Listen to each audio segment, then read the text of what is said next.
this is my journey to engineering education research, and please feel free at any time to stop me and ask me questions. So just a bit of background about me. I started studying engineering. I studied mechanical engineering at the University of Cape Town in 1992. In 1996, I went to work at our National Science Council, the Council for Scientific and Industrial Research, working as a structural design engineer in aerospace, aircraft, and aeronautical applications. In 2000, I went to America to do my master's and PhD. So my master's was experimental solid mechanics, and my PhD was numerical solid mechanics. And in 2008, I joined the University of Pretoria as a senior lecturer. So my training was all in technical mechanical engineering research, structural and solid mechanics.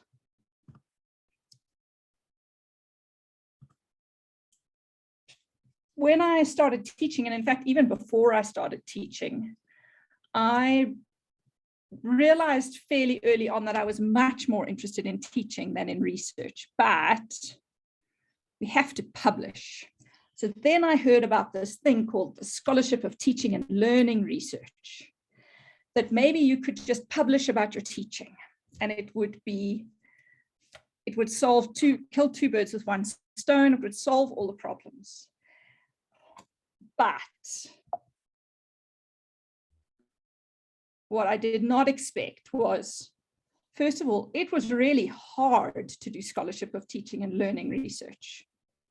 And secondly, it was very different from technical research. So why was it hard? I was teaching a course in dynamics, and I found this instrument called the Dynamics Concept Inventory, and I gave it to my students, and I measured things like how they improved. And I thought that if I just collected this kind of data for a few years, that would be just the data on its own would be worth publishing. And that I have since learned is not true. So to actually just to be teaching and to be paying attention to your teaching and to be collecting data from your teaching does not generate research. So lots of people, I think, have at some stage in their career been told you should just do scholarship of teaching and learning research. That will be easy. But it's not easy. I'm sure other people can agree with me. Then what I want to focus on mostly in this talk is the ways in which education research was different from technical research, and my journey and my realizations about that. Because I have a sense that lots of people are on a similar path. So the key elements of the ideas that I'm presenting in the rest of the talk came from two things that happened that blew my mind. The first was a talk that Professor Marissa Rolnick came and gave at our university. She's at Wits University. She came to University of Pretoria to speak to the Science Education Research Group and talked about the differences between the research process in science and education, particularly for people doing disciplinary-based education research, where the kind of proposal that will be approved for a master's or a PhD in science is very different from the kind of proposal that will be approved for a master's or a PhD in education. And following on from that, I read Maura Borrego's 2007 article on the conceptual difficulties experienced by trained engineers learning educational research methods. And so those really helped me to see the differences and to understand the differences between technical and education research. So there are some critical differences, and there are more than these, but I'm going to focus on these.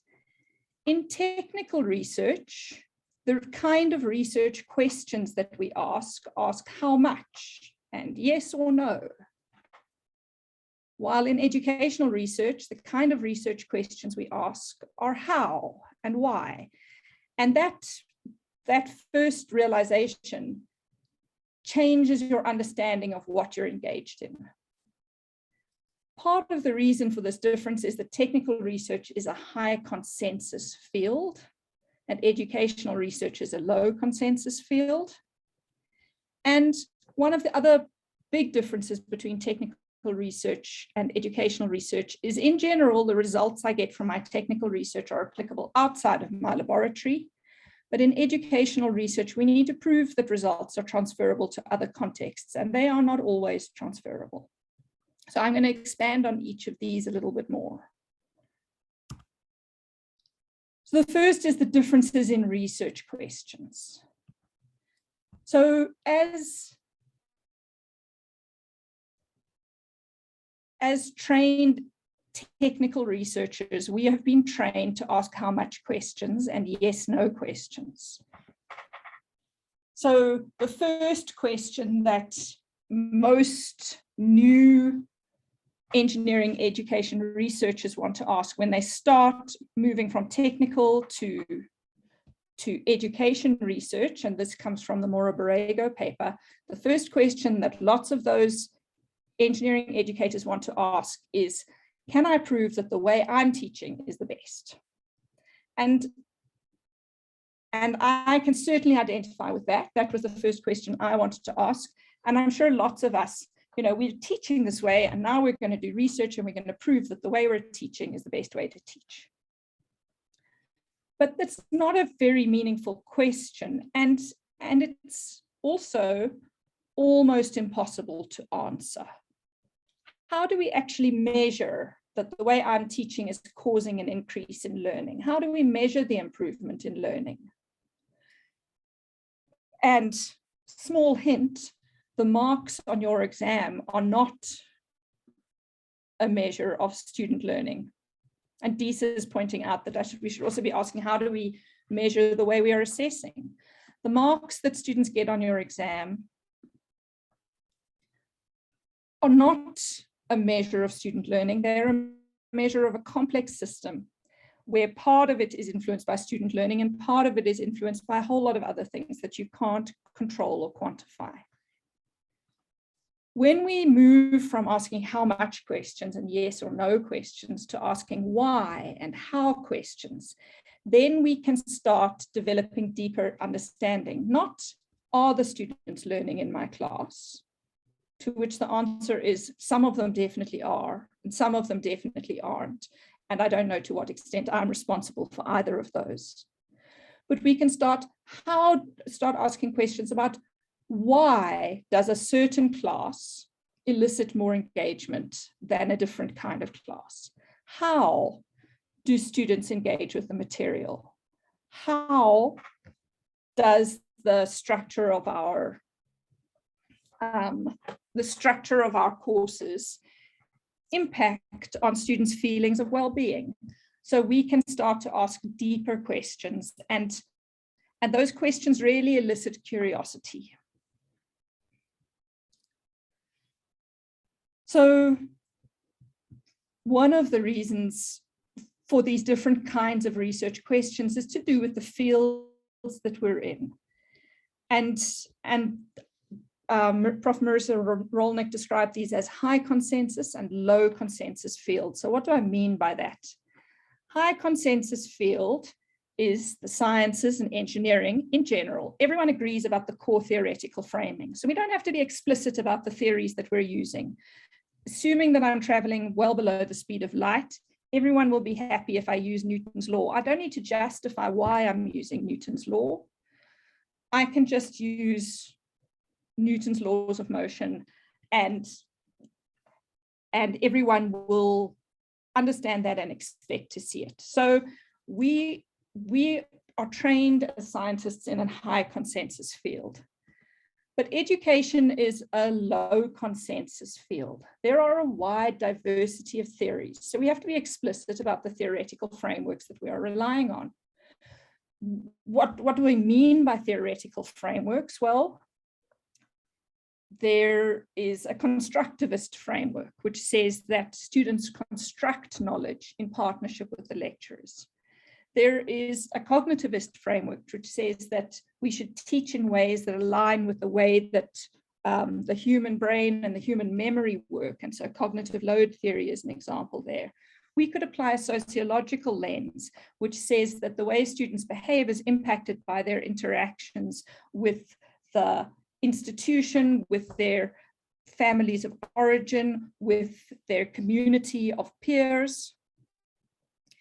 Each of those frameworks will change the kinds of results we can get out and will be appropriate for a different kind of question. So if I'm not explicit about the theoretical framework I'm using, then we are just muddled, because the lens that we're using to look at the world makes a difference to the kinds of results we get.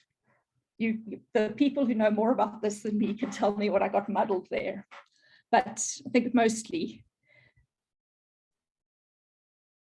Okay, the other thing that is often a big difference for researchers moving from a technical field, especially the kind of technical field that I was involved in, which involved welding and I-beams, to educational research, is that you are working with human subjects. And so you have to get ethical clearance. And before you can get ethical clearance, you need to have a good research proposal with a research question aligned with your theory and aligned with your methodologies. All of that has to happen before you can start collecting data. Whereas in the high consensus fields, you can sort of stumble across something and then reverse engineer it into a paper sometimes. The final idea is the idea of transferability. When I measure the gravitational constant in my lab, and I report important contextual details, such as my altitude above sea level, this measurement is transferable to anywhere else with the same context. I would expect that if I measured the gravitational constant in any lab at the same altitude, I would get the same measurement. So we don't have to measure it everywhere. We can just use it. But if I apply a teaching method in my class, there is no similar context.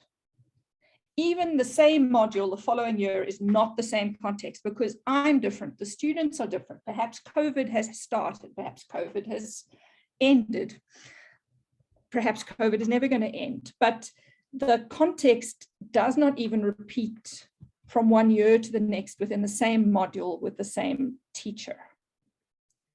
So we can't just assume that anything is transferable. We need, for our education research to be valuable, we must ask broader questions, and we must demonstrate that the knowledge we generate is transferable between contexts, that what I have learned about my second year dynamics class in Pretoria in 2022 has value, and what kind of value it might have for someone planning to teach a second year dynamics class in India in 2023.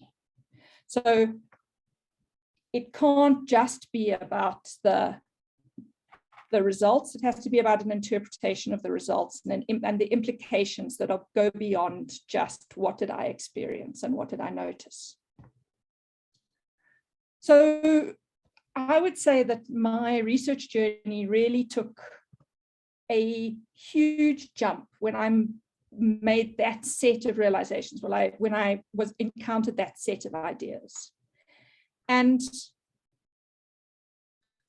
so I would say I'm still learning. I say I'm doing my second PhD with the help of all of these great co-supervisors who are my collaborators. So one of the things that I think is really important, if you're someone who hasn't studied education, if you are a technically trained person, that you should be working with collaborators who know more than you about different things. So all of these, and in fact, there are many more. The whole EERN network is basically a group of collaborators, but I don't know if we have a logo yet, so I didn't put it up. Corin will tell me if we have a logo yet. But working with these people, I have learned more about what kind of research questions are appropriate. I have been held back from wanting to milk every detail out of the data that didn't deserve to be milked. And I have learned a whole lot of different methodologies and frameworks. And we have learned from each other. So for me, the most important thing in my engineering education research journey is it wouldn't have happened without my collaborators. They are the people that I partner with. And in fact, because of this collaboration, I started by saying that I didn't like research very much. I much preferred teaching, and research about teaching was hard. Because of this collaboration, I now actually am very, very interested and inspired and enthusiastic about research. But part of that was realizing that I could do research in a different way. And that way was not to sit on my own and come up with great ideas, but to work with other people and have arguments and discussions and have it be a team effort. The other things that I think have really contributed to my development, first attending and later being involved in organizing engineering education and education conferences has made a huge difference. There are 2 or 3 conferences that are flagship moments in my development. That I wouldn't be where I am and I wouldn't be doing the kind of research that I am without having attended those conferences. And I think that's because, as I've said, I am a very collaborative person. So conferences are much better for me than reading journals. I'd much rather someone told me about their research than I had to read it on paper. But speaking about reading things on paper, one way to learn how to write the articles that are expected in education forums, if your background is in technical research and you've been trained in how to write technical articles, one of the ways to learn how to write education articles better is to review education articles. So reviewing engineering education papers will allow you to see examples of other people's thought process. And even if you're not able to articulate your own thought process, it will be easier for you to see in someone else's work where there's a breakdown between the literature and the methods, or between the research question and the theoretical framework and the conclusions that are being drawn. So reviewing other people's papers is actually a really good way to get started. The first thing I realized is it's the easiest line on your CV you can ever get is by contacting a journal and saying, I am a new researcher. I would like to review articles. And I would like mentorship if that's available. So the Journal of Engineering Education has a mentorship program. I think Teresa's been involved with a mentorship program at the Journal of Engineering Education Transformations Journal as well. But also reviewing for conferences and asking for help with that. So I don't know what conferences are coming up that still need reviewing, but I know SARSI, the South African Society for Engineering Education, has a conference planned for 2023. And if anyone who wanted to would be welcome to review papers for that. And then the last thing is to be in a community. So being in a journal club where you can, as I said, I much prefer to learn by someone talking to me than by reading the articles. So I'm in a journal club where each semester we do various topics, and last semester it was different kind of learning theories. So I learned a whole lot about cognitive load theory and activity theory without having to go and start by using Google. So that's my preferred way of learning. So finally, just a hint as to what I'm working on. I've probably talked too long, but that's what happens when you get me started. I have a big project which has been ongoing for a number of years, looking at first-year engineering student success in the context of the University of Pretoria. We collected narrative data in 2020 from semi-structured interviews, and we've had one publication from that, and are working on 2 or 3 more because it's very rich data. Then I have a project together with Esther and Disa, working on African perspectives on student success in engineering. So trying to broaden our understanding of student success beyond just my local context at the University of Pretoria, but understand a range of diverse contexts. And for that, we're, as I mentioned, I'm doing my second PhD without registering, by just doing the research to learn how to do the things. And we're embarking on a grounded theory journey. So we'll let you know how that goes. And then the other big project that I'm involved in is in the integrated curriculum project that the Lelani is leading, looking at developing more integrated curriculum at South African engineering institutions. Thank you.